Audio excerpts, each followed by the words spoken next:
सागर में मिलती धाराएं, हिंदी सबका संगम है। शब्द नाद लिपि से भी आगे एक भरोसा अनुपम है। गंगा कावेरी की धारा साथ मिलाती हिंदी है। पूर्व पश्चिम कमल पंखुरी सेतु बनाती हिंदी है। नमस्कार, मैं मोनिका आप सभी को हिंदी दिवस की हार्दिक शुभकामनाएं देती हूँ। हिंदी दिवस हर साल 14 सितंबर को मनाया जाता है और इसे मनाने का मुख्य उद्देश्य हिंदी भाषा की संस्कृति को बढ़ावा देना है। तो आइए जानते हैं कि हिंदी दिवस 14 सितंबर को ही क्यों मनाया जाता है, जबकि ये तो एक प्राचीन भाषा है और हम वर्षों से इसे अपने देश में बोलते आ रहे हैं।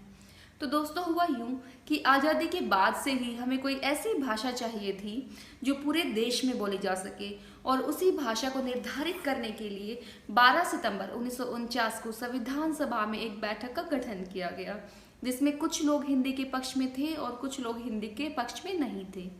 पूरे 2 दिन की बहस के बाद 14 सितंबर 1949 को ये निर्धारित किया गया कि हिंदी को ही भारत की राष्ट्रभाषा बनाया जाएगा। इसीलिए हम 14 सितंबर को हिंदी दिवस के रूप में मनाते हैं। तो आइए अब जानते हैं हिंदी के बारे में कुछ रोचक तथ्य। पूरे विश्व में बोले जाने वाली भाषाओं में हिंदी का चौथा स्थान है और भारत में भी हिंदी सबसे ज्यादा बोले जाने वाली भाषा है। तकरीबन 77% भारतीय हिंदी बोलते और समझते हैं। हिंदी की पहली कविता अमीर खुसरो ने लिखी थी और हिंदी साहित्य का पहला उपन्यास एक फ्रांसीसी लेखक ग्रसिन द तैसी ने लिखा था। अब बात करते हैं इंटरनेट की। दोस्तों, पहले ये माना जाता था कि अगर आपको इंग्लिश लैंग्वेज का ज्ञान है, अगर आपको इंग्लिश आती है तो ही आप कंप्यूटर का इस्तेमाल कर सकते हो या कोई वेब पोर्टल आप चला सकते हो। लेकिन सन 2000 में पहला हिंदी वेब पोर्टल लॉन्च किया गया।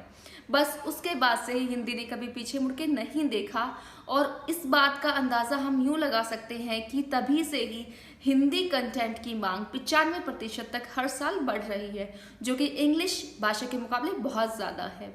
तो मैं उम्मीद करती हूँ कि जिस तरीके से हिंदी का चलन दिन पर दिन बढ़ता जा रहा है, बहुत ही जल्द हम इसे पूरे विश्व में सर्वाधिक बोले जाने वाली भाषा के रूप में देखेंगे।